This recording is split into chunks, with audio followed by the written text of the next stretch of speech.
de voir dans cette église des enfants qui se préparent à la première communion, des couples qui se préparent au mariage et des catéchumènes qui vont vivre leur premier scrutin de baptême, tous attirés, et même au-delà de cela, nous tous qui cheminons derrière le Christ, tous attirés vers cette source d'eau vive dont il est question dans l'évangile d'aujourd'hui. Quelle merveilleuse page de l'évangile, quelle rencontre extraordinaire entre Jésus et la Samaritaine. Cela nous invite à prendre conscience d'une première chose, c'est que la foi n'est pas un ensemble d'idées, la foi n'est pas un ensemble de valeurs, la foi est d'abord une rencontre entre Dieu et nous. La foi est d'abord une relation où Dieu a l'initiative. Donne-moi à boire.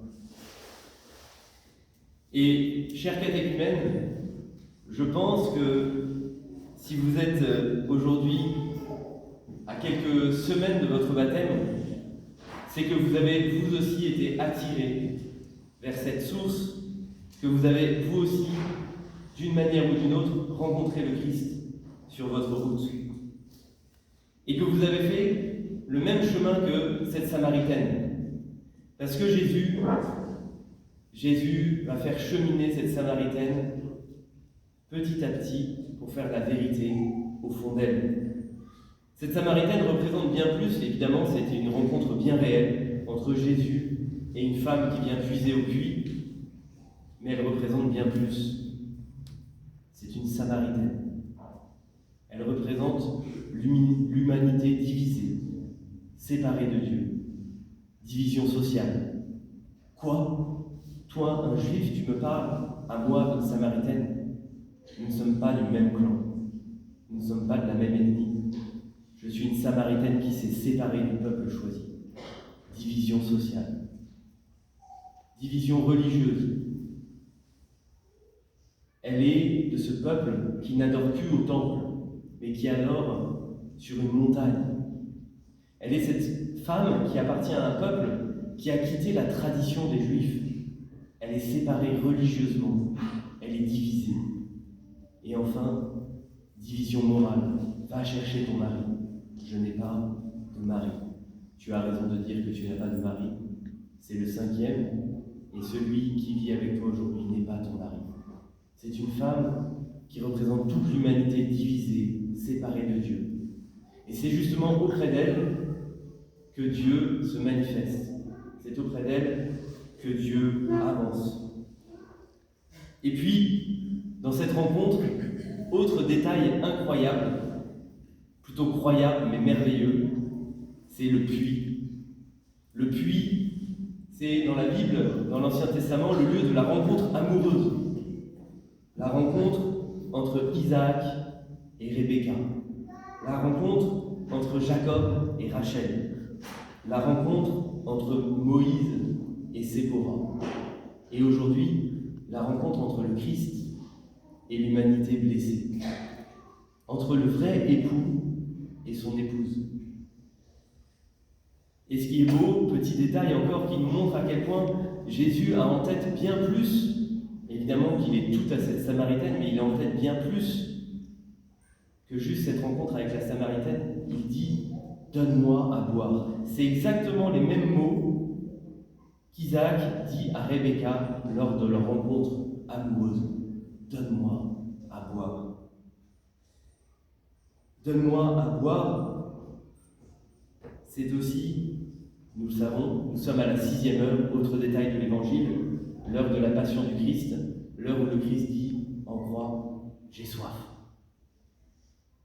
J'ai soif de toi. J'ai soif de ton baptême. J'ai soif de ton âme. J'ai soif de refaire alliance avec toi, toi qui es divisé.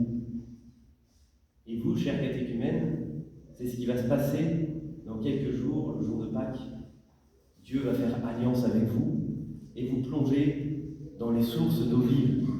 Parce que c'est ça toute la pédagogie de Jésus aujourd'hui, c'est de passer de réalités matérielles, terrestres, aux réalités spirituelles. Si tu savais le don de Dieu, c'est toi qui m'aurais demandé à boire. Dieu, à travers Jésus, veut se donner totalement et veut se donner à travers les eaux de l'Esprit Saint.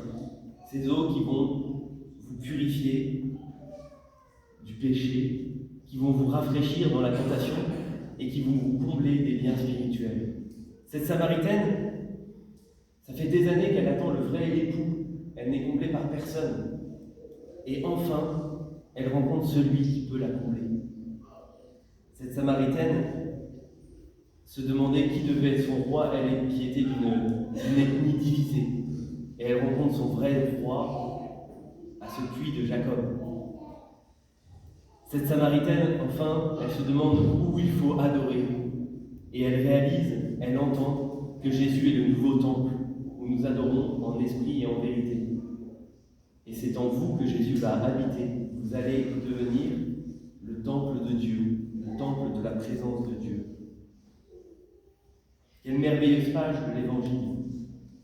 J'ai soif, donne-moi à boire.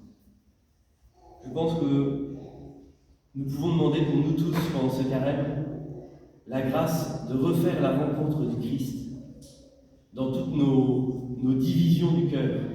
La grâce de le laisser refaire alliance avec nous et de nous purifier à nouveau. Le jour de Pâques, nous serons aspergés par les eaux, l'eau bénite, l'eau bénie de la nuit de Pâques, qui nous rappellera notre baptême, évidemment, et qui nous invitera à faire encore et encore et encore, et toujours de nouveau alliance avec celui qui veut nous donner tout. Nous demandons pour nous-mêmes, et nous demandons aussi pour nos 4 catéchumènes, pour Cécile, pour Olivier, pour Iris et pour Charlotte. Nous demandons au Seigneur qu'il vienne au plus profond de nous faire jaillir les sources de la grâce. Amen.